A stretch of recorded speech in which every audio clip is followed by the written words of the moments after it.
The man known to history as Georgy Zhukov was born on the 1st of December 1896 in the village of Strelkovka in Kaluga province, around 80 miles to the southwest of Moscow, in what was then the Russian Empire. His father, Konstantin, was a widowed cobbler who married his second wife, Ustinya, at the age of 41 in 1892. The 26-year-old Ustinya was a peasant laborer who was a widow herself when she married Konstantin. The couple's first child, a daughter named Maria, was born in 1894, followed by Georgy 2 years later. A younger brother, Alexei, was born in 1902, but died within a year. At the time of Georgy's birth, the vast Russian Empire stretched from Poland to Vladivostok on the Pacific coast, and from the shores of the Arctic Ocean to the mountains of Central Asia, with a total population of some 140 million people. Georgy's native Kaluga province was in Russia's industrial heartland, and the nearby town was named Ugodsky Zavod, after the ironworks on the banks of the river Ugodka. Since 1996, the centenary of Georgy Zhukov's birth, the town has been known as Zhukov, after its most famous son.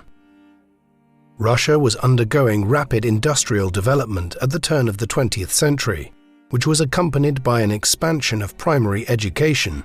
Unlike most peasant children, who were only at school for 2 years, Georgy received 3 years of primary education, which he started in 1903 at the age of 7. After completing his studies in the summer of 1908, Georgy was sent to Moscow as an apprentice to his maternal uncle Mikhail, who worked as a furrier in the center of the city not far from Red Square. While working 12 hours each day, Georgy continued his education at night school. Georgy was a keen reader and in his spare time studied the Russian language, mathematics, geography, and the sciences, along with his cousin Alexander, Mikhail's son. After Alexander was sent to Germany to learn German, he taught Georgy the language during his trips home to Moscow. By the summer of 1914, the 17-year-old Georgy Zhukov had completed his apprenticeship as a furrier. The outbreak of the First World War in August 1914 pitched the Allied powers of France, Russia, and Great Britain against the Central Powers of Germany and Austria-Hungary, who were joined a little later by the Ottoman Empire, which ruled over Turkey and the Middle East. In the summer of 1915, Zhukov was conscripted into the 5th Reserve Cavalry Regiment and went to Ukraine to join the 10th Cavalry Division in Kharkiv. Following training courses for a cavalryman and a non-commissioned officer, Zhukov was posted to the river Dniester in Moldova in August 1916. Not long after, he used his German language skills to capture a German officer and won the St. George's Cross 4th class. In October, he was knocked off his horse by an enemy shell while on reconnaissance, for which he received the St. George's Cross 3rd class. After a hospital stay in Kharkiv, he returned to his original regiment at the end of the year. From his camp in Ukraine, Zhukov received news that Tsar Nicholas II had abdicated his throne in March 1917 after mass demonstrations on the streets of the imperial capital of Petrograd, formerly St. Petersburg. The Tsarist government had struggled to manage the war effort. The economy was in crisis and there was a shortage of food in the cities. While the liberal provisional government had official authority, actual power was exercised by the Socialist Petrograd Soviet of Workers and Soldiers Deputies and a countrywide network of Soviets or councils, in which workers and soldiers could have their say in decision-making. By July, the Bolshevik faction, led by Vladimir Lenin, gained popularity as the only political group to demand an immediate end to the war. In November, Lenin and the Bolsheviks seized power in Petrograd on behalf of the Soviets.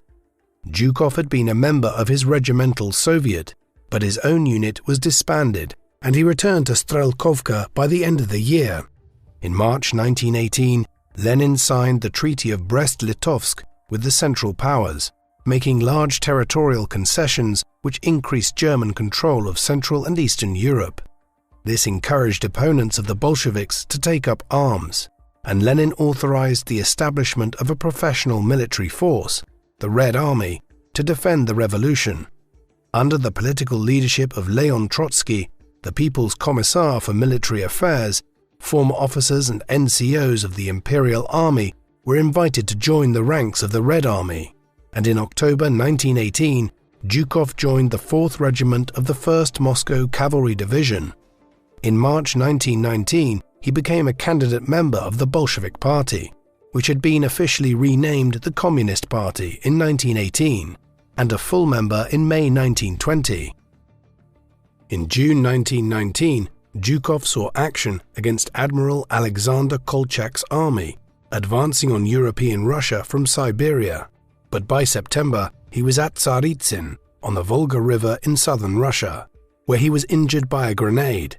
He returned to duty in January 1920 and was assigned to the 3rd Reserve Cavalry Division, but in March he was sent to Ryazan, southeast of Moscow, where he trained as a cavalry officer. He achieved good grades in all subjects and helped to train other cadets before graduating from the course in August. He was assigned to the 2nd Moscow Rifle Brigade, which consisted of 2 infantry regiments and 1 cavalry regiment. After seeing action in southern Russia against the anti-Bolshevik army of Baron Pyotr Wrangel, in October 1920, Zhukov transferred to Voronezh province to suppress a peasant uprising known as the Tambov Rebellion, during which was promoted to squadron commander and was awarded the Order of the Red Banner. One of his comrades in arms in the suppression of the rebellion was Alexandra Zhukova, who soon became his first wife. Zhukov remained in the ranks of the Red Army after the end of the Civil War in 1921. In 1922, Lenin proclaimed the establishment of the Union of Soviet Socialist Republics, or the Soviet Union, which brought together the Soviet republics in Russia, Ukraine, and the Caucasus, in what was nominally a union of equals, but in practice dominated by Soviet Russia and its leaders in Moscow. Lenin had suffered a serious stroke that year and died in January 1924. A power struggle ensued among the Soviet leadership, in which Joseph Stalin, General Secretary of the Communist Party, emerged at the head of a dictatorship by 1928. Stalin's most prominent rival, Leon Trotsky, had been removed as war commissar at the beginning of 1925. His successor, Mikhail Frunze, instituted a reorganization of the Red Army's command structure. During the Civil War, the Red Army had a dual command structure under which political commissars attached to each unit could veto decisions made by army commanders. Frunze abolished the political commissar's veto in favor of a single military command, strengthening discipline in the army. Though Frunze died in the October of 1925 from complications following a surgery, he left behind a legacy of professionalism and discipline amongst Red Army officers.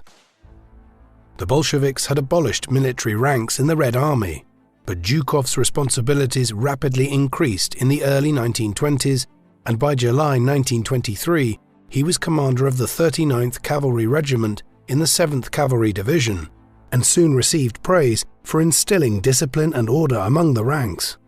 In October 1924, Zhukov was sent to the Higher Cavalry School in Leningrad, which had been Petrograd prior to Lenin's death.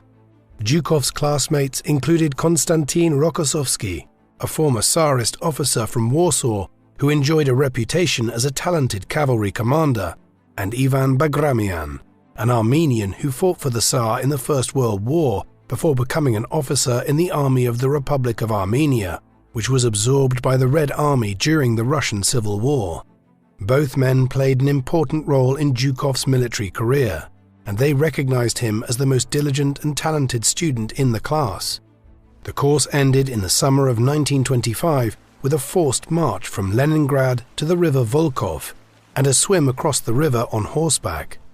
At the end of the course, Zhukov and 2 colleagues from the 39th Regiment decided they would ride all the way to their division in Minsk on horseback, covering almost 1,000 kilometers in 7 days. In late 1928, Zhukov became a father when Alexandra gave birth to a daughter named Era, and the couple would have another daughter named Ella in 1937. In 1923, Zhukov had recommenced a liaison with Maria Volkova, whom he had first met in late 1919 while recovering from his wound, and in June 1929, Maria gave birth to an illegitimate daughter named Margarita. At the end of 1929, Zhukov went to the Frunze Military Academy in Moscow, studying the theory and practice of modern combined arms warfare, bringing together tanks, artillery, aircraft and motorized infantry. By the early 1930s, the Red Army had developed a doctrine of deep battle, under which a heavy assault column would break through the enemy defenses and encircle it from the rear. These theories were developed by Assistant War Commissar Mikhail Tukhachevsky, whom Zhukov held in high regard, but whom Stalin considered a leadership rival. After graduating from the Frunze Academy, in May 1930, Zhukov was promoted to command the 2nd Cavalry Brigade in the 7th Division, where his old classmate Rokossovsky was now commander. In February 1931, Zhukov went to Moscow to serve as a cavalry inspector, reporting to Semyon Budyonny, a legendary cavalry commander from the Civil War. Budyonny praised Zhukov's leadership abilities, but added that he could be unnecessarily harsh and rude in his disciplinary methods. After 2 years at the inspectorate, in March 1933, Zhukov took command of the 4th Cavalry Division, made up of 4 cavalry regiments, a mounted artillery regiment, and a mechanized regiment. From its base at Slutsk in the Belarusian military district, Zhukov restored discipline and morale in his division and was awarded his first of 6 Orders of Lenin in 1935. Zhukov's 4-year stint as a divisional commander coincided with a massive investment program in the Soviet military. By the end of the decade, defense spending increased to 25% of the state budget, and the army's manpower increased from 1 million to 4 million. In 1935, the Soviet army reintroduced military ranks up to colonel and created the new title of Marshal of the Soviet Union. The 5 men awarded to the accolade included Stalin's close associates Kliment Voroshilov and Semyon Budyonny, as well as the politically suspect Tukhachevsky. Less than 2 years later, in May 1937, Stalin initiated a purge of the Red Army's leadership, during which Tukhachevsky and 2 of his fellow marshals were arrested and executed. The dual command system was reintroduced to assert political control over the army, and more than 34,000 officers were dismissed. Most of them were shot or died in prison. The expansion of the Soviet army and the purge of the Soviet officer corps allowed the likes of Zhukov, who kept his head down and raised few objections to the arrests and denunciations taking place around him, to rapidly rise through the ranks. In July 1937, he was given command of the 3rd Cavalry Corps, and in under a year he was named deputy commander of the Belarusian military district in June 1938. The increase in Soviet defense spending during the 1930s was in response to the threat of war from Japan in the east and Germany in the west. In 1931, Japan's invasion of the Chinese province of Manchuria on the Soviet border led to fears that Japan might expand into Siberia. The growing power of Adolf Hitler's Nazi Party in Germany created a new threat closer to home, as Hitler urged Germany's eastward expansion at the expense of the Soviet Union. In November 1936, Germany and Japan signed an anti-Comintern pact aimed at the Communist International, the global revolutionary movement founded by the Bolsheviks in 1919, but in effect directed at the Soviet Union. When Japan invaded northern China in 1937, Stalin provided military aid to the Chinese nationalist government. Sino-Japanese relations were further complicated by the Communist People's Republic of Mongolia, established in 1924 with Soviet backing.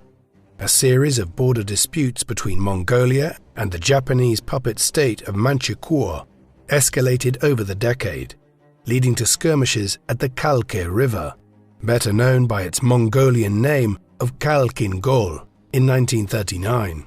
In May, the 42-year-old Zhukov was sent to Khalkhin Gol to report on the 57th Special Corps deployed in the area.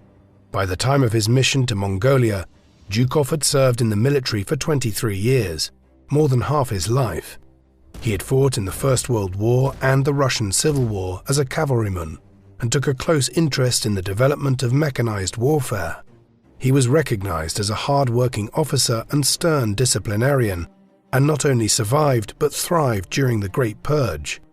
Within days of his arrival at Khalkhin Gol, Zhukov carried out an inspection and sent a critical report to Moscow, following which he was appointed commander of the 57th Corps on the 12th of June. On the 19th of July, the 57th was reorganized into the 1st Army Group, allowing Zhukov to report directly to Moscow. After suffering thousands of casualties fighting to defend the Soviet positions on the east bank of the river in July, Zhukov requested significant reinforcements for an offensive in August. By the middle of August, Zhukov had more than 60,000 men, over 500 artillery pieces, 900 tanks and armored vehicles, and 500 planes. The opposing Japanese army had a similar amount of artillery and aircraft, but fewer than 100 tanks. The Japanese position running north to south was separated by the Khalasty Gol, a small tributary of the Khalkhin Gol, running past the village of Namonhan. Zhukov planned to put the deep battle doctrine into practice by dividing his army into 3 groups. The central group, consisting mainly of infantry, would launch a frontal assault on the Japanese positions, while the northern group would sweep around the Japanese right flank to the north of Khalasty Gol. In the meantime, the southern group on Zhukov's right would cross Khalkhin Gol towards Namonhan, encircling the Japanese south of the Khalasty before linking up with the other 2 groups to trap the entire Japanese army. After being informed by his intelligence operatives that many Japanese officers had taken Sunday leave, Zhukov's attack began on the morning of Sunday the 20th of August 1939. While Soviet bombers and artillery bombarded the Japanese positions, the tanks swiftly swept around the flanks, inflicting the majority of Japanese casualties sustained during the battle. After defeating a Japanese counterattack to break out of the Soviet encirclement with his reserves, Zhukov declared victory on the 27th of August, and the final pockets of resistance were eliminated by the 31st. For winning the Red Army's first victory after the Civil War, Zhukov was made Hero of the Soviet Union, the highest accolade of the Soviet state. While Zhukov was defeating the Japanese at Khalkhin Gol, Nazi Germany and the Soviet Union unexpectedly signed a non-aggression pact on the 23rd of August 1939. Stalin had attempted to negotiate an anti-German alliance with Britain and France, but the talks broke down as a result of mutual suspicions. The agreement enabled Hitler to invade Poland on the 1st of September, and on the 3rd of September, Britain and France declared war on Germany, marking the start of the Second World War in Europe. On the 17th of September, as part of a secret agreement with Germany to partition Poland, the Soviets invaded Poland and occupied the Baltic states of Estonia, Latvia and Lithuania. The Soviet invasion of Finland in the winter of 1939-40 proved a disaster, with Soviet forces suffering more than 300,000 casualties in 3 months, despite enjoying numerical superiority.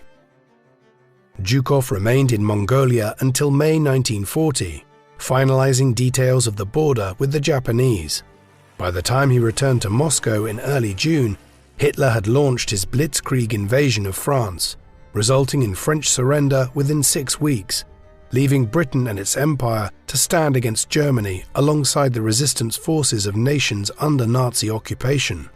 Despite the non-aggression pact from 1939, Stalin believed that after subduing his enemies in Western Europe, Hitler would turn his guns at the Soviet Union. The calamity of the Finnish War demonstrated that the Soviet military had a long way to go before it could fight the Germans on equal terms. In May, Stalin began to reform the armed forces by reintroducing the titles of general and admiral, while reinstating thousands of surviving officers arrested during the purges, including Zhukov's classmate Rokossovsky, who had been imprisoned since 1937. Stalin dismissed Klement Voroshilov as defense commissar and replaced him with Semyon Timoshenko, a Ukrainian general who led the Soviet occupation of Poland before restoring some of the Soviet Army's wounded pride in Finland. In June 1940, Zhukov was promoted to General of the Army and appointed to succeed Timoshenko as commander of the Kiev Special Military District, the largest military district in the country, which covered the whole of Ukraine, including parts of western Ukraine which had been conquered from Poland. Zhukov's reputation as an effective military instructor and disciplinarian came in handy as the Soviet troops suffered from poor morale and a shortage of supplies. Within a month of his appointment, Zhukov led an operation to occupy Bessarabia and northern Bukovina from Romania, leading to the formation of the Moldavian Soviet Socialist Republic in August.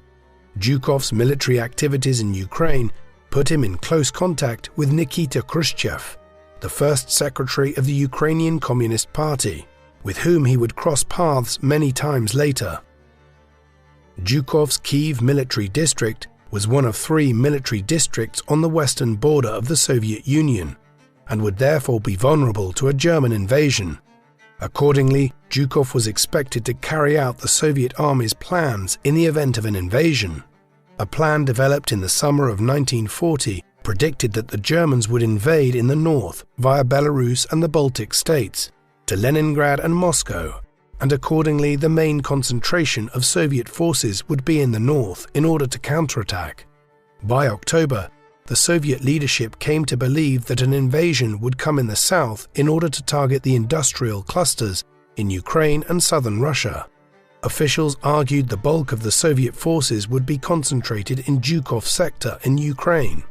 In December 1940, Zhukov presented a paper under the title "The Character of Contemporary Offensive Operations" at a conference of senior military leaders in Moscow. Drawing on the examples of Khalkhin Gol and the German Blitzkrieg in Poland and France, Zhukov placed emphasis on coordination of combined arms tactics involving tanks, infantry, artillery, and aircraft, with the view of penetrating deep into the enemy lines by pinning down the enemy in the center and deploying strong mobile columns along the flanks. Timoshenko endorsed Zhukov's arguments and added that defense could only be effective by preparing several defense zones. At the beginning of January, immediately following the conference, Zhukov participated in several war games against General Dmitry Pavlov. Zhukov commanded the German army in the first game and the Soviet army in the second, and gained an advantage on both occasions. Stalin was suitably impressed that he appointed Zhukov Chief of the General Staff and Deputy Defense Commissar. Zhukov's elevation to political and military leadership positions was accompanied by his election as an alternate member of the Communist Party's Central Committee in February 1941. Although the Germans and the Soviets had developed close economic and military ties since August 1939, Stalin felt uneasy about German dominance over Western and Central Europe after the fall of France in July 1940, while Hitler refused to entertain the extension of Soviet influence in the Balkans. By December 1940, Hitler decided to invade the Soviet Union the following summer. In the spring of 1941, Soviet military intelligence indicated that the Germans were shifting their military strength eastwards. Though Stalin continued to believe that an invasion was not yet likely and that British agents were attempting to provoke him into fighting Hitler, Zhukov was involved in the continued development of war plans in the event of a German invasion. A mobilization plan presented in February 1941 envisaged an increase in the army's strength to 8 million men and 300 divisions. In May 1941, a revised version of the war plan was prepared by Deputy Chief of Operations General Alexander Vasilevsky and signed off by Timoshenko and Zhukov. While the plan reiterated the expectation of a German attack in the south, followed by a Soviet counterattack, it proposed a preemptive strike while the Germans were still deploying. While some historians have cited the plan as evidence that Stalin was planning to attack Germany in 1941, Zhukov's biographer Geoffrey Roberts argues that there is no indication that Stalin had approved or even seen the plan, and the measures taken by the Soviet army during the first half of the year were not sufficient for a preemptive strike. By June, the risk of a German invasion was heightened, and on the 19th of June, Zhukov ordered Soviet commanders on the Western Front to move their forward command posts. While these orders were still being carried out, the German invasion of the Soviet Union, codenamed Operation Barbarossa, began on the 22nd of June 1941. The invasion force, numbering 3.5 million men, was formed of three army groups: Army Group North, targeting Leningrad; Army Group Center, targeting Moscow; and Army Group South, headed for Ukraine. The Germans hoped to repeat what they had done in Poland and France by breaking through the enemy line and encircling them from the rear. Although the Soviets had anticipated the main German attack to be the south, the bulk of the invasion force was directed at Leningrad and Moscow. Nevertheless, on the evening of the 22nd, Zhukov and Timoshenko issued orders for counteroffensives in Belarus and Ukraine. Zhukov personally supervised the counteroffensive in Ukraine, which temporarily held back the German attack, but General Pavlov's operations in Belarus enabled the Germans to attack his exposed flanks and encircle Minsk, capturing 400,000 Soviet prisoners in the process. While Stalin angrily berated Zhukov for failing to keep him informed of the military situation, General Pavlov was arrested for treason and executed within a month. On the 10th of July, Stalin took personal charge of the Soviet war effort by becoming Supreme Commander of the Soviet Armed Forces, head of the Defense Commissariat and chair of the Supreme Command Headquarters, or Stavka. In the meantime, Voroshilov, Timoshenko and Budyonny were placed in charge of the Soviet forces in the northwest, west and southwest respectively. During the first month of the war, Zhukov followed Soviet doctrine by issuing a series of orders for counterattacks, which gained little ground and sustained heavy casualties. Nevertheless, he retained his composure and on the 15th of July issued instructions on the front to reorganize the large unwieldy army and corps commands to enable commanders to respond more effectively and rapidly to changing situations. On the 30th of July, Stalin ordered Zhukov to command the reserve front and lead a counteroffensive against the German bulge or salient at Yelnya, near Smolensk. In his autobiography, Zhukov claimed that he had been removed by Stalin as Chief of Staff on the 29th, after the latter disagreed with Zhukov's proposal to withdraw from Kiev. Jeffrey Roberts argues that Zhukov had adopted this narrative to distance himself from the disaster befalling the southwestern front in Kiev. Stalin believed that the Soviet defeats at the beginning of the war were due to poor discipline in the army. On the 16th of August, he signed an order for Soviet troops not to retreat one step, with extreme repercussions for the so-called deserters and their families. The directive prevented Soviet troops from retreating in good order and exposed large army formations to encirclement. By mid-September, the Germans had encircled Kiev and inflicted more than 700,000 Soviet casualties. Zhukov was far more successful in conducting the Yelnya offensive, one of several counterattacks designed to hinder the German offensive towards Moscow, which prompted Zhukov's wife and daughters to evacuate from the capital in August. After his initial attacks were repulsed, on the 30th of August, Zhukov resumed his attacks against the bases of the German salient, completing the operation to eliminate the salient by the 6th of September. Despite heavy losses, the Yelnya offensive was the first Soviet victory of the war and helped to restore Soviet morale. While Stalin may have had reservations about Zhukov's immediate response to the invasion in June, and Zhukov himself later admitted that he was unprepared to head the general staff, the success at Yelnya restored Stalin's faith in Zhukov's abilities. Having regained his reputation as Stalin's troubleshooter, within days of his success at Yelnya, Zhukov was appointed to the Leningrad front to rescue the besieged city on the 11th of September.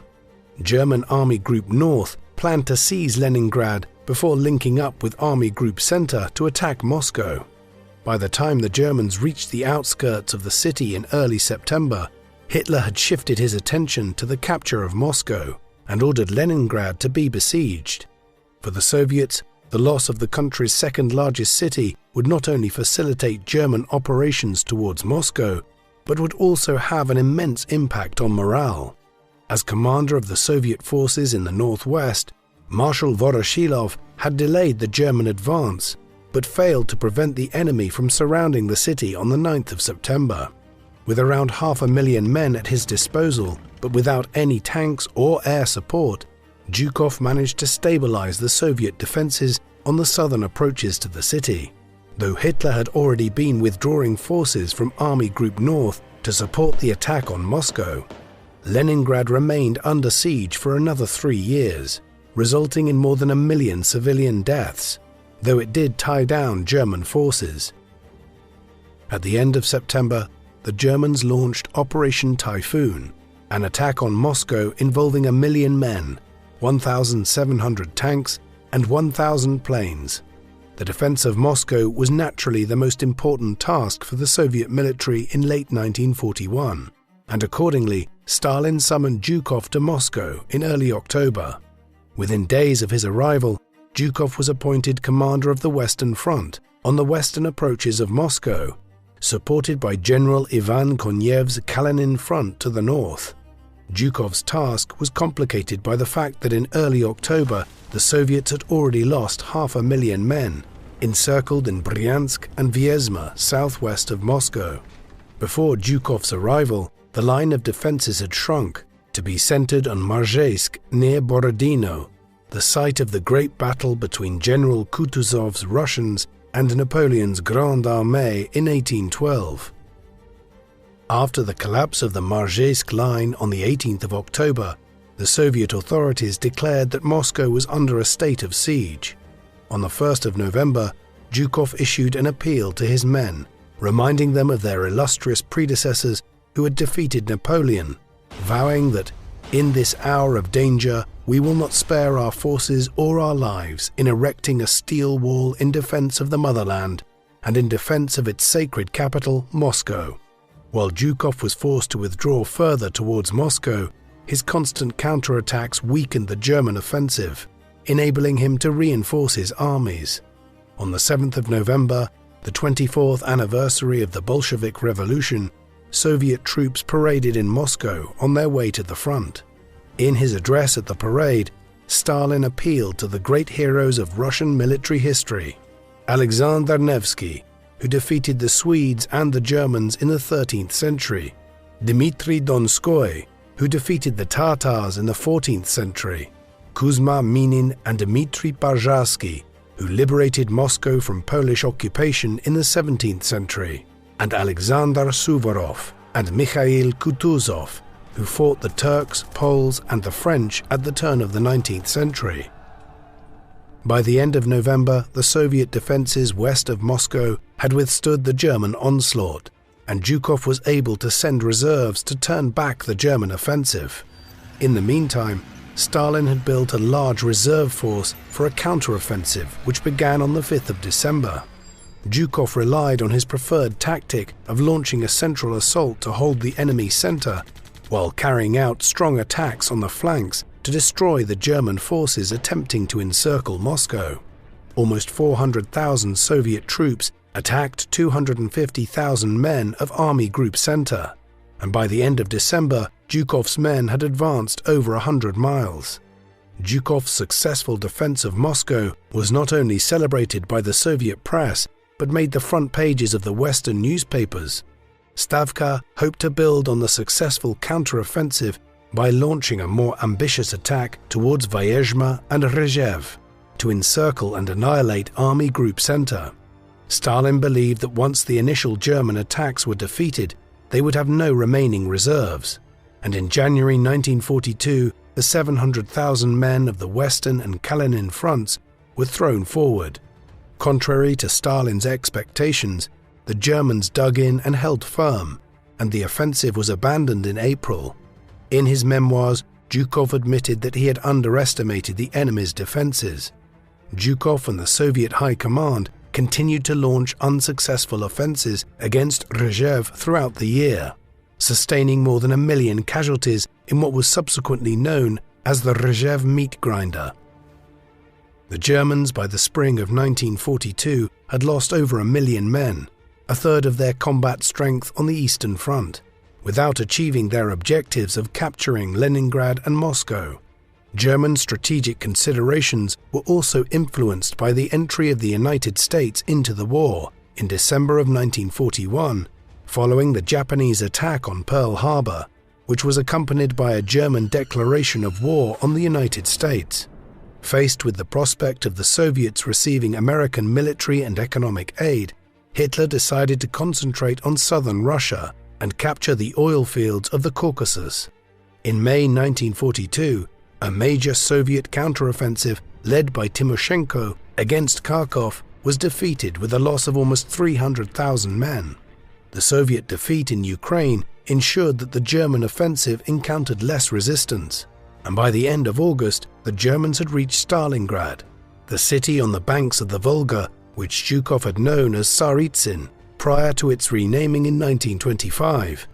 The Red Army had lost over 600,000 men, 7,000 tanks and 400 aircraft in July and August.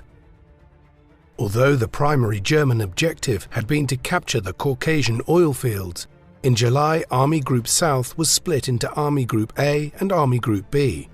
The former was to capture Rostov-on-Don and advance over the Caucasus towards Baku on the Caspian Sea, while the latter would head east towards Voronezh before turning southeast along the Don and Volga rivers to Stalingrad. Timoshenko's defenses had crumbled and his southwestern front was reorganized into the Stalingrad front. After the initial clashes outside Stalingrad, on the 28th of July, Stalin issued a famous order, "Not a step back," echoing Zhukov's appeals during the defense of Moscow. Although Stalingrad was far less politically and strategically significant than Moscow, the city bearing the Soviet leader's name was an industrial hub which controlled access to the Volga and the Caucasus. Stalin continued to evoke past Russian military glory, and on the 30th of July he introduced the orders of Suvorov, Kutuzov, and Alexander Nevsky.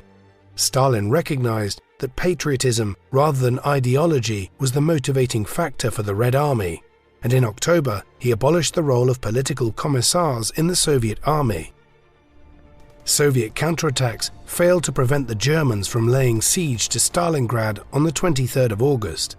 On the 26th of August, Stalin appointed Zhukov Deputy Supreme Commander and sent him to Stalingrad as the Stavka's representative.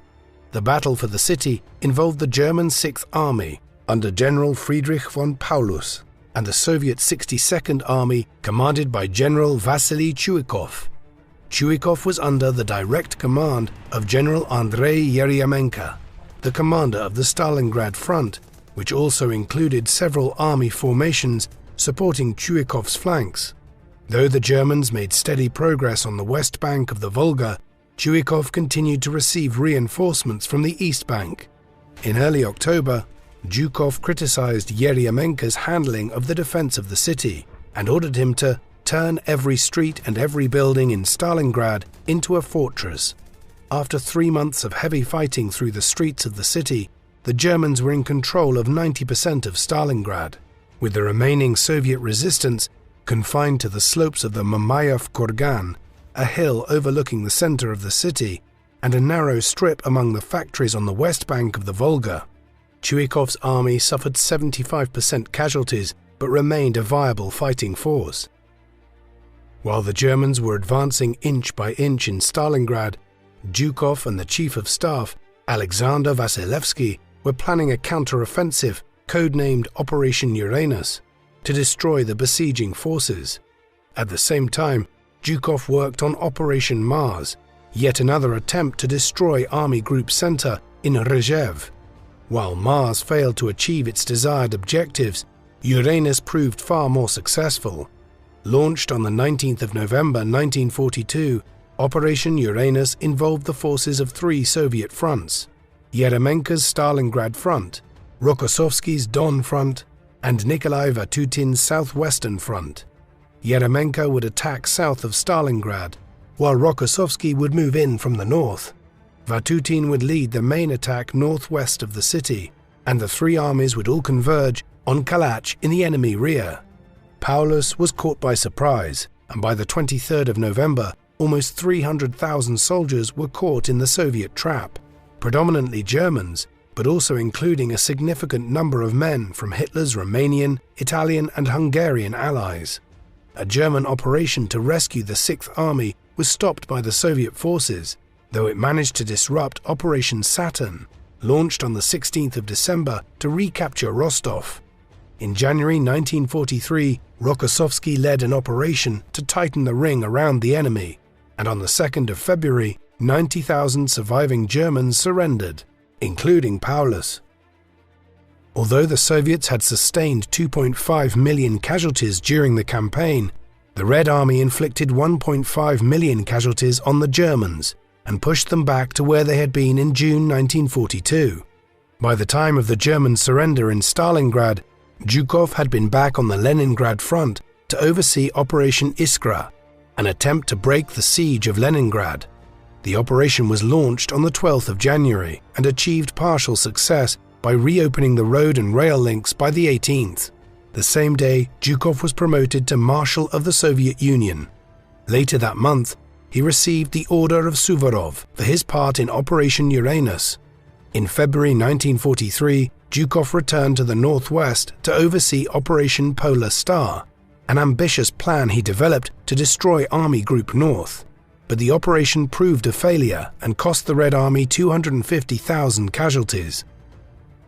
Zhukov soon returned to Moscow, where he was a member of a four-man group responsible for strategic decision-making, including Stalin, Vasilevsky, and General Alexei Antonov, the General Staff's chief of operations. In a report to Stalin from April 1943, Zhukov predicted a German offensive towards the Kursk salient to support the ultimate objective of capturing Moscow.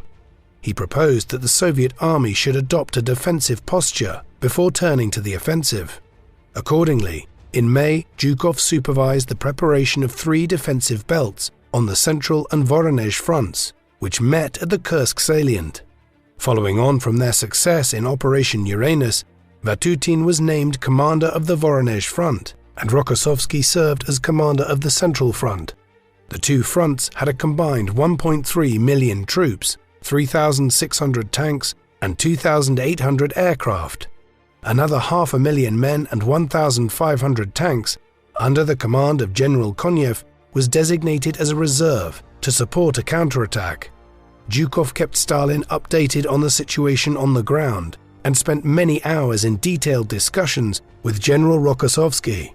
In the meantime, Soviet partisans operated behind enemy lines to disrupt enemy communications.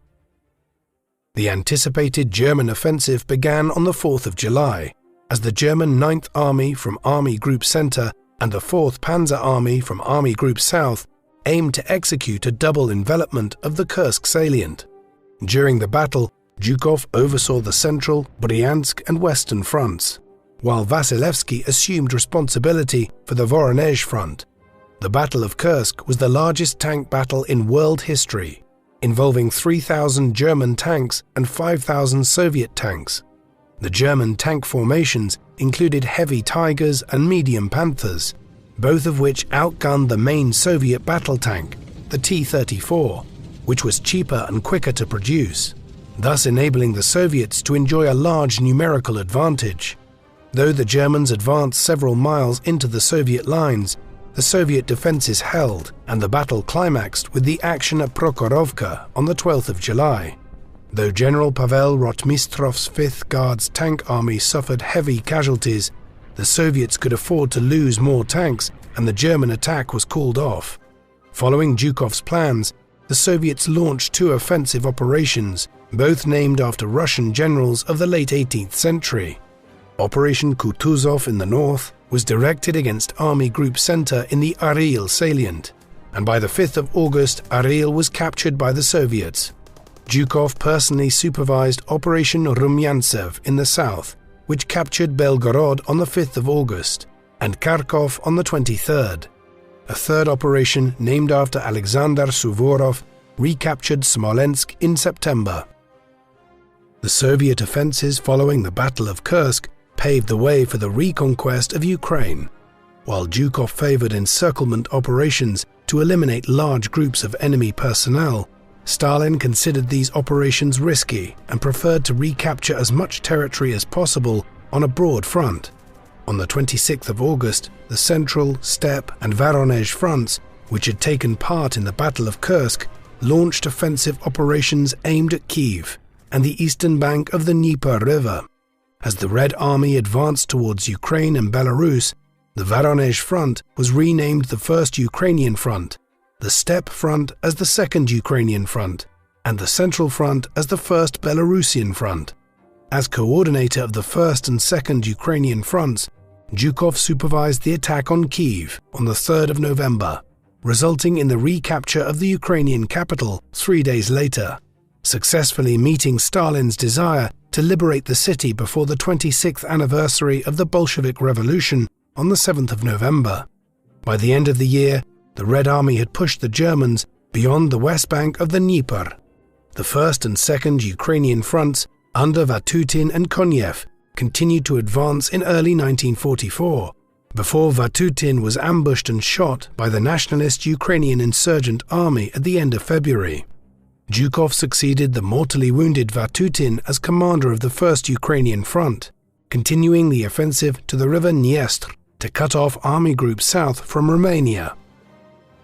At the end of May, Zhukov joined Stalin and senior Soviet generals to finalize the plans for Operation Bagration, the offensive named after the Georgian prince Pyotr Bagration, who was one of the most famous Russian generals from the Napoleonic Wars. The offensive, conducted by the 3 Belarusian fronts and the First Ukrainian Front in the south, was designed to destroy Army Group Center and liberate Belarus.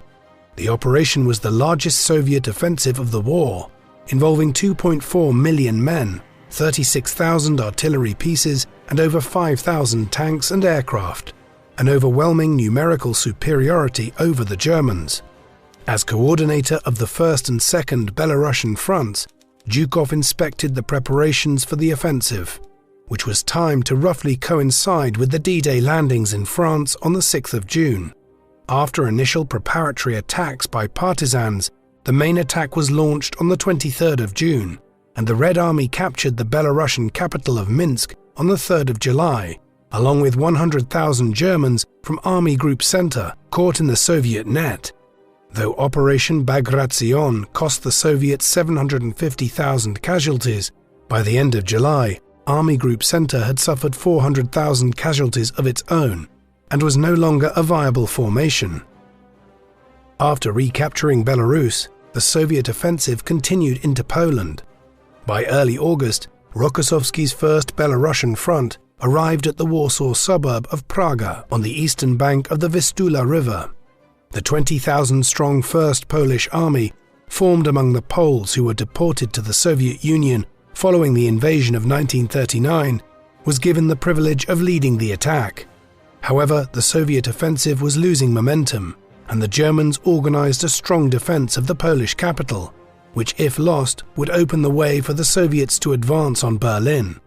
Zhukov and Rokossovsky's attempts to establish a bridgehead on the west bank of the Vistula, north of Warsaw, were unsuccessful, and the Red Army abandoned further offensive operations until 1945. While the Soviets were advancing on Warsaw from the east, anti-Soviet Poles affiliated with the Polish government in exile in London launched the Warsaw Uprising within the city. While Stalin was criticized for failing to assist the uprising, which was brutally suppressed by the German authorities, both Zhukov and Rokossovsky asserted after the war that the Soviets had repeatedly attempted offensive operations during the uprising. In early September, Zhukov supervised the Soviet invasion of Bulgaria, during which the Soviets were welcomed as liberators and the pro-Nazi government was overthrown in a communist coup. After returning to Poland, Zhukov was involved in planning for the invasion of Germany. The First Belarusian Front would lead the drive towards Berlin, and on the 12th of November, Zhukov was appointed its commander, with Rokossovsky transferred to the Second Belarusian Front. The decision strained the friendship between the two men, as Rokossovsky was unhappy that he would be denied the honor of capturing Berlin. In November 1944, the Soviet command developed its plan for an offensive from the Vistula to the Oder River. Zhukov's first Belarusian front was to capture Warsaw, advance to Poznan and take Berlin, while Koniev's first Ukrainian front would target Breslau, now Wrocław, the capital of the industrial region of Silesia. Between them, the two fronts had 2.2 million men, 32,000 guns, 6,500 tanks, and almost 5,000 aircraft, outnumbering the German forces more than fivefold. Stalin coordinated the operation himself, assisted by General Antonov, who soon succeeded Vasilevsky as chief of staff. The operation was to take 45 days, with Soviet troops marching into Berlin by the end of February. The Vistula-Oder operation began on the 12th of January 1945, and on the 17th, Zhukov had successfully captured Warsaw, with the First Polish Army being the first to enter the city as planned. A week later, the First Belarusian Front reached Poznan in western Poland, near the pre-war Polish-German border. By the first week of February, Zhukov was crossing the Oder, hoping to capture Berlin by the middle of the month. In the meantime, Koniev's advance was going to plan further south, but the Second and Third Belarusian fronts had run into trouble in the north. Stalin ordered Zhukov to halt the drive to Berlin and turn north to counter the German concentration in the region of Pomerania on the Baltic coast. By the end of March, Zhukov was in a position to submit plans for the capture of Berlin. On the 31st of March, Stalin and the Western Allied commander, General Dwight D. Eisenhower, had agreed to coordinate their advances towards Leipzig and Dresden in southern Germany. But a few days later, after receiving intelligence that the British and Americans were planning to take Berlin, Stalin ordered Zhukov and Koniev to take Berlin as soon as possible. The First Belarusian Front would take Berlin and advanced up to the Elbe River, while the First Ukrainian would attack German forces south of Berlin and advance towards Dresden. The German capital was heavily fortified, with 3 defensive zones manned by 1 million German soldiers and 1,500 tanks. On the 16th of August, Zhukov launched a night attack on the formidable German position on the Zilo Heights to the east of Berlin. In the meantime, Koniev had obtained permission from Stalin to attack Berlin from the south, encouraging Zhukov to quicken his attack on the Zilo Heights, which were taken on the 19th. The following day, both Zhukov and Koniev ordered their tank commanders to race to Berlin, and the two fronts broke into the Berlin suburbs simultaneously on the 21st. On the 23rd of April, Stalin issued an order dividing the city between Zhukov and Koniev, with the primary objective of the Reichstag building lying just inside Zhukov's zone. Over the following week, both fronts fought their way through the streets of Berlin until the Reichstag building was captured on the 30th of April. The same day, Hitler committed suicide. The Soviet flag was raised over the Reichstag that evening by 2 of Zhukov's men, an event that was later reenacted and photographed. Having led the Soviet defense of Moscow in 1941, the counter-offensives at Stalingrad and Kursk in 1942 and 1943, Operation Bagration in 1944, Zhukov fully deserved the honor of capturing the Reichstag in 1945. In the meantime, Koniev's men linked up with the Americans at Torgau, southwest of the German capital, on the 25th of April. The remaining defenders of Berlin surrendered on the 2nd of May, concluding a decisive but expensive operation that had cost the Soviets more than 350,000 casualties. On the evening of the 8th of May, Zhukov presided over the ceremony where the German instrument of surrender was signed. By the time the surrender came into effect, it was past midnight on the 9th of May in Moscow, and henceforth the Soviets celebrated the 9th of May as Victory Day. Zhukov briefly returned to Moscow and was involved in the planning of the Soviet invasion of Japanese-occupied Manchuria. Led by Vasilevsky in early August, the operation took less than a week and coincided with the American atomic bombing of Hiroshima and Nagasaki, leading to the Japanese surrender on the 14th of August. At the end of May, Zhukov returned to Berlin as commander of Soviet occupation forces in Germany. On the 24th of June, Zhukov was back in Moscow to review the victory parade in Red Square, mounted on a white Arabian stallion. According to Stalin's son, Vasily, the Soviet dictator intended to review the parade on horseback, but had been thrown off from the same horse. The parade was commanded by Rokossovsky, while Marshals Konev, Vasilevsky, Bagramian, and Yeremenko were among those leading the massed columns of the victorious Soviet troops, while 200 Nazi banners captured as trophies of war were thrown down against the Kremlin wall. After returning to Berlin, Zhukov was involved in the preparations for the Potsdam Conference in the summer of 1945. Zhukov showed British Prime Minister Winston Churchill and US President Harry Truman around the ruins of Berlin. Zhukov was not a delegate to the conference, but attended several meetings, and the three Allied leaders agreed that the country would be demilitarized, and after a suitable interval, the Allied occupation zones would give way to a unified German government. These aspirations would not be realized, as the wartime alliance soon broke down on ideological grounds, leading to the confrontation between Soviet-led communism and American-led capitalism in the Cold War. By 1948, the British, French, and American occupation zones were united into West Germany, while the Soviet occupation zone became East Germany. For the time being, in late 1945 and early 1946, Soviet-American relations remained harmonious, and Zhukov and Eisenhower developed a mutual respect for each other. In March 1946, Zhukov was recalled to Moscow to serve as Commander-in-Chief of Soviet ground forces. Shortly after his return, at the beginning of June, he was denounced by the Soviet political and military leadership for egoism and disrespect for his peers, for refusing to share credit for the Berlin operation and other Soviet victories. One of his chief detractors was Marshal Alexander Novikov, who blamed Zhukov for his dismissal as head of the Soviet Air Force a few months earlier. Accordingly, on the 9th of June, Zhukov was dismissed as Commander-in-Chief and posted to the Odessa military district. The campaign against Zhukov continued, and in February 1947 he was removed from the party's Central Committee. In January 1948, an investigation ordered by Lavrenti Beria, Stalin's secret police chief, uncovered a vast collection of valuable items including jewelry, furs, and paintings that had been taken from Germany.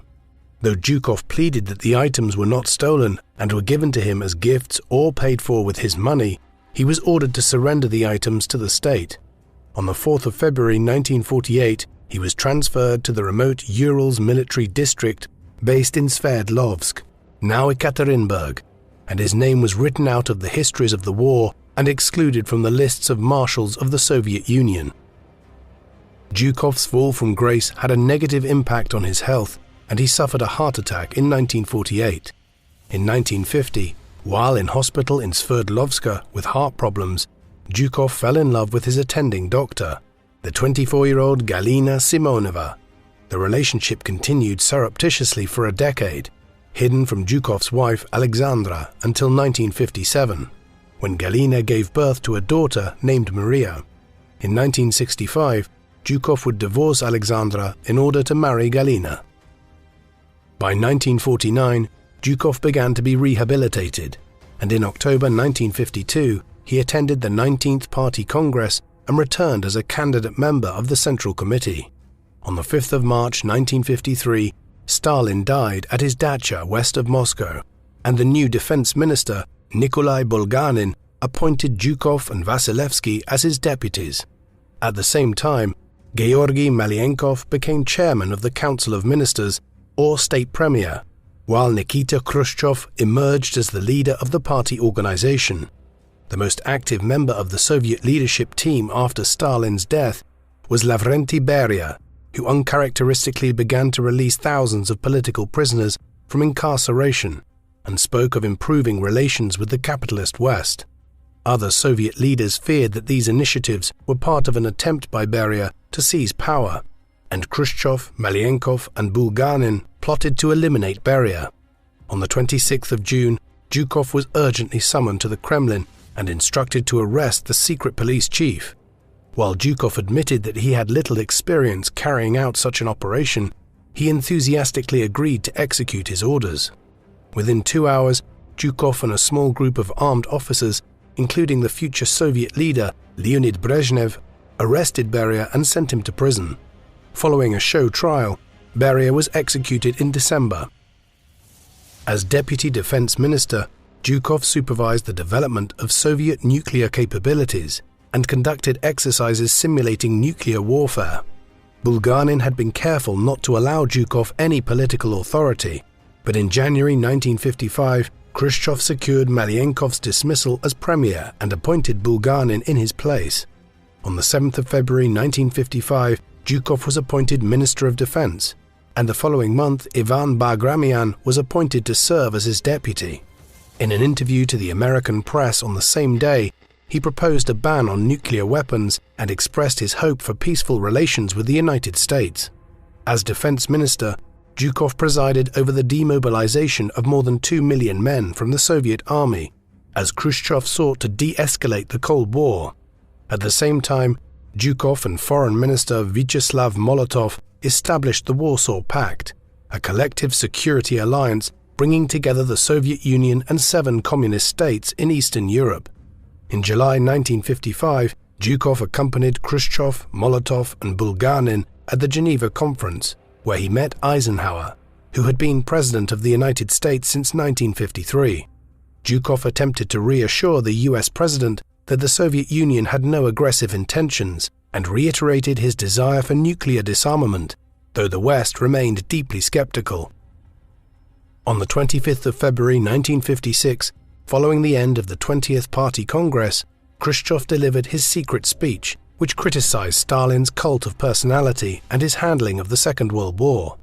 He argued that Stalin had taken credit for victories in the war, which belonged to Soviet marshals and generals, including Zhukov. At the same conference, Zhukov had been elevated as a candidate member of the Presidium, the supreme decision-making body within the party, formerly known as the Politburo. Zhukov joined Khrushchev's denunciations of Stalin's treatment of the Red Army's officer corps during the Great Purge and Stalin's response to the invasion in June 1941. Under Zhukov's influence, Marshal Tukhachevsky was formally rehabilitated in January 1957, followed by General Pavlov, who had been scapegoated for the disaster of June 1941 in July.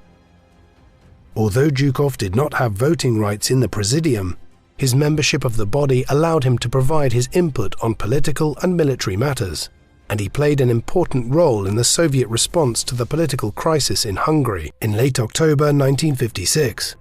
An anti-communist rebellion had broken out in Budapest, leading to the creation of a new government led by the communist reformer Imre Nagy.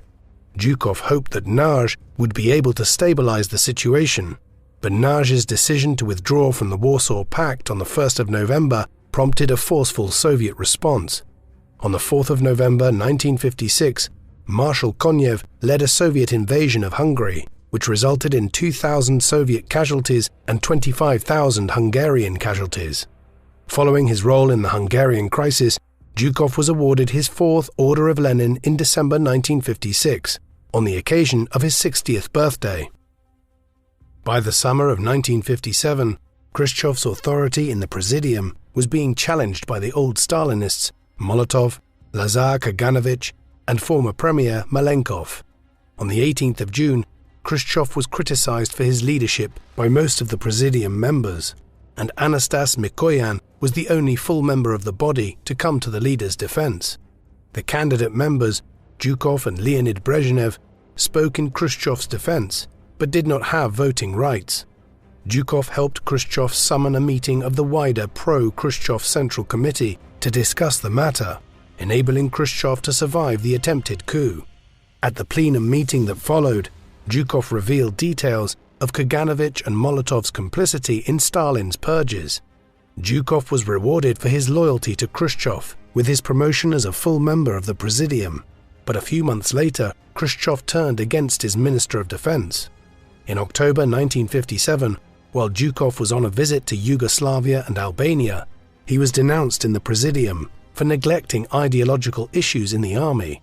Following his return to Moscow, Zhukov defended himself from the allegations directed at him, but at a meeting of the Central Committee on the 28th and 29th of October, Timoshenko, Konev, Yeremenko, Zhukov and Rokossovsky denounced Zhukov's cult of personality. Zhukov was duly dismissed from the Presidium and the Defense Ministry, and his conduct during the war was once again criticized. Although Khrushchev had promised to give Zhukov new responsibilities, in February 1958 he was retired from the Soviet armed forces. He was under surveillance from the KGB, the secret police, and regularly criticized Khrushchev's policies, including the heavy investment in the Soviet space program. The KGB was particularly concerned about Zhukov's memoirs, which he had begun writing in the late 1950s, inspired by Winston Churchill's 6-volume history of the Second World War. In his memoirs, Zhukov also defended himself against criticisms that he had failed to prepare adequately for the German invasion, and that he was a Bonapartist who had ambitions of seizing political power for himself. Zhukov knew that his memoirs would not be published while Khrushchev remained in power, but in October 1964, Khrushchev was ousted by Brezhnev. This paved the way for Zhukov's rehabilitation, and on the 8th of May 1965, the 20th anniversary of the defeat of Nazi Germany, Zhukov was invited to the Kremlin. His popularity with the people did not wane during the intervening years, and for the rest of his life he was bombarded with offers to give interviews and write for military journals. He was given access to Soviet military archives, and in the autumn of 1966 he delivered the 1,430-page manuscript of his memoirs. Zhukov resented the edits made by the editors supervised by state censors, but the autobiography was published in April 1969 and sold millions of copies in the Soviet Union and abroad. During the final decade of his life, Zhukov basked in the glow of the Soviet general who defeated Hitler and captured Berlin, and he was awarded his 5th and 6th Orders of Lenin in December 1966 and December 1971, marking his 70th and 75th birthdays. This period was a turbulent time in Zhukov's family life, as his divorce of Alexandra in 1965 caused his daughters Era and Ella to cease contact with him. Though he managed to resume contact with his daughters in 1966, Alexandra died of a stroke in December 1967. The same month, Galina informed him that she was suffering from terminal cancer. Zhukov himself suffered a stroke in January 1968, which paralyzed his left side. He and Galina spent long periods away from each other, being treated in different hospitals, and he was unable to make it to Galina's bedside when she died in November 1973, aged 47. Zhukov outlived her by several months, dying on the 18th of June 1974 at the age of 79. His funeral was the largest Soviet state occasion since the death of Stalin 2 decades earlier, and on the 21st of July, his ashes were interred at the Kremlin Wall. Marshal Georgy Zhukov enjoys a reputation as the most famous Soviet general of the Second World War, and as one of the best Allied commanders during the war, and General Eisenhower argued that Zhukov deserved the credit for the defeat of the Nazis. Zhukov was awarded over 70 military medals and decorations, both Soviet and foreign, including the French Légion d'honneur, the American Legion of Merit, and the British Order of the Bath. Like many Soviet World War II commanders, Zhukov began his career in the Tsarist army as a cavalryman. After the Russian Civil War, he climbed up the ranks and survived the purges in the late 1930s to deputy district command. At Khelkin Gol, Zhukov won the Red Army's first victory since the Civil War, earning him widespread recognition and the key responsibilities of preparing for hostilities with Germany as head of the Kyiv military district and later chief of staff. Despite the disasters following the German invasion of June 1941, Zhukov retained Stalin's trust and successfully managed the defense of Leningrad and Moscow. Zhukov's counter-offensives demonstrated that the German war machine was not invincible, and as Stalin's deputy supreme commander, he played an instrumental role in planning the offensives that led to the encirclement of the German Sixth Army at Stalingrad in 1942, the partial lifting of the siege of Leningrad, and the Battle of Kursk in 1943, the destruction of Army Group Center during Operation Bagration in 1944, and the capture of Warsaw and Berlin in 1945. Despite this superlative war record, He was also responsible for the costly Soviet attacks against the Rzhev salient, and after the war, he was criticized for claiming too much credit for the great Soviet victories. Although Zhukov had no ambitions for political leadership, his popularity and prestige as the man who defeated Hitler's armies caused him to be sent away to distant commands by Stalin. His reputation recovered after Stalin's death, and he played a key role in bringing Khrushchev to power by arresting Beria, a scene played memorably by Jason Isaacs in the 2017 British comedy film The Death of Stalin. As defense minister, Zhukov supported Khrushchev's efforts to reduce the temperature of the Cold War and prevented Khrushchev from being ousted in June 1957, only to have the Soviet leader turn on him a few months later. Zhukov's reputation was restored for a second time under Brezhnev, and he ended his days as a celebrated war hero. What do you think of Georgy Zhukov? Was he the greatest Allied commander of the Second World War, who saved the Soviet Union from destruction before turning the tide of the battle and masterminding the defeat of Hitler and the capture of Berlin? Or did he repeatedly make mistakes which cost more Soviet lives than necessary? Please let us know in the comment section, and in the meantime, thank you very much for watching.